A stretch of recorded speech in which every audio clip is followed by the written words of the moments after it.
Part 4, the Kaelyon rules collapse. There was another alert. As crimson markers dropped from orbit, tactical projections filled the battle hall, a flurry of signals, each one symbolizing Icarus vessels plunging into Vral Prime like storm arrows. Within minutes, the outer defenses of the Dominion fell. Whole industries went black. It wasn't a raid. This wasn't just another front in a protracted war. The conflict was to be ended by the Icarus. The heavens became ablaze over the world. With deadly accuracy, the first human dropships ripped through the atmosphere. The control systems of orbital platforms have already been taken over and redirected against their own fleet.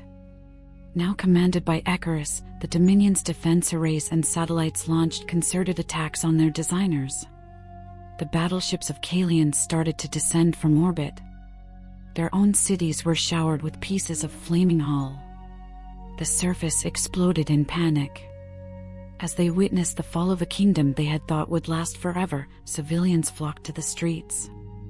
Born with a sense of dominance, Kaelyon troops now froze in the face of fire. Through the smoke, human strike squads appeared, quick, effective, and unrelenting. Their strategies were surgical rather than merely vicious. Symbolic objectives were a waste of time. They hit transportation, communications, and electricity networks. Silence descended across whole areas. Supreme Chancellor Vakos observed it in the war chamber. Generals, their eyes wide with shock, yelled contradictory instructions.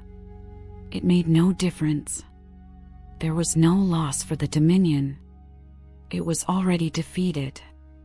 Vakos has one last choice. Get the protocol for planetary annihilation ready, he warned. He didn't raise his voice. It didn't shudder. It just was. The room became silent. Even his most devoted aides shrank back. With a trembling voice, General Svelin moved onward. That will kill billions, Chancellor. Our own citizens. Vakos said, no one will if we can't hold this world. However, the chamber doors opened before the directive could be verified. Wearing heavy war armor, 2 human soldiers entered. A man without a weapon or any danger went between them. Simply being there. Vakos recognized him at once.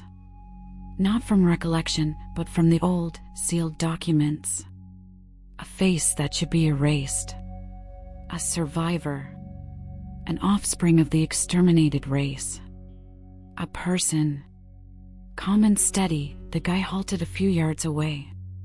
He slung his coat across one arm.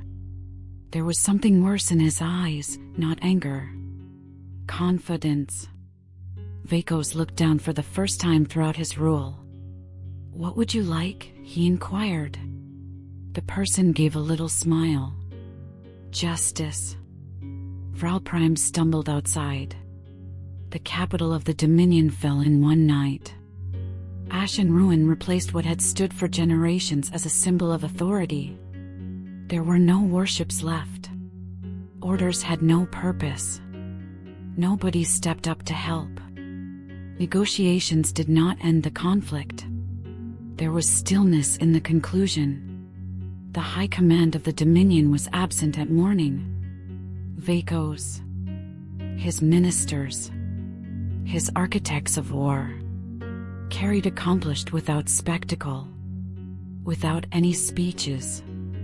Generations had passed since the verdict was rendered. This was just the end of it.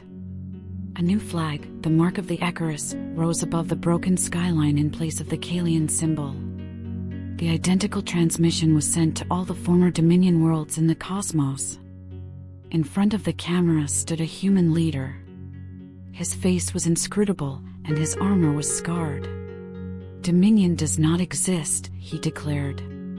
Its leaders have passed away. Its fleets consist of dust. The quiet was as thick as stone as he hesitated. You governed by terror for generations. Our memories was destroyed by you. You attempted to destroy us. However, we are still here. He spoke without shaking. It didn't yell. People don't forget. Humanity is incapable of forgiving. However, justice is understood by mankind.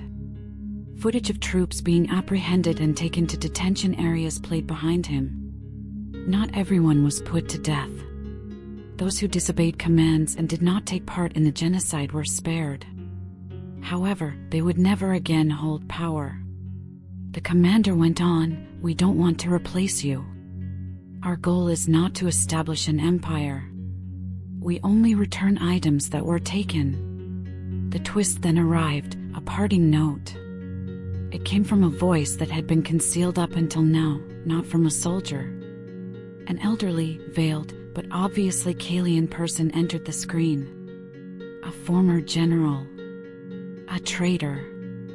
Long deceased, according to the archives. Zareth. His voice reverberated across the broadcast, tired and regretful. He responded, "You were never meant to live. I made an effort to save what I could, but it was never sufficient. Among them, I had loved one. A person.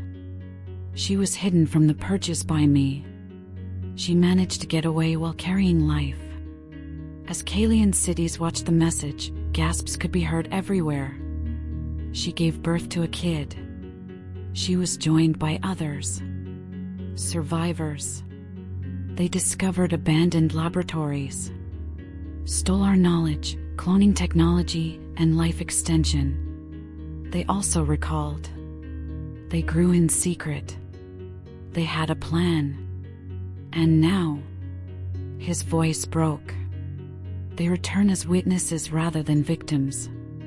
The message was over, and an era with it. The fall of the Dominion rocked all civilizations throughout the universe. There were now a number of unknown worlds, some in joy and others in turmoil, that had previously been bound by Kaelyon rule. But there was still one truth. The extinction of humanity had been avoided.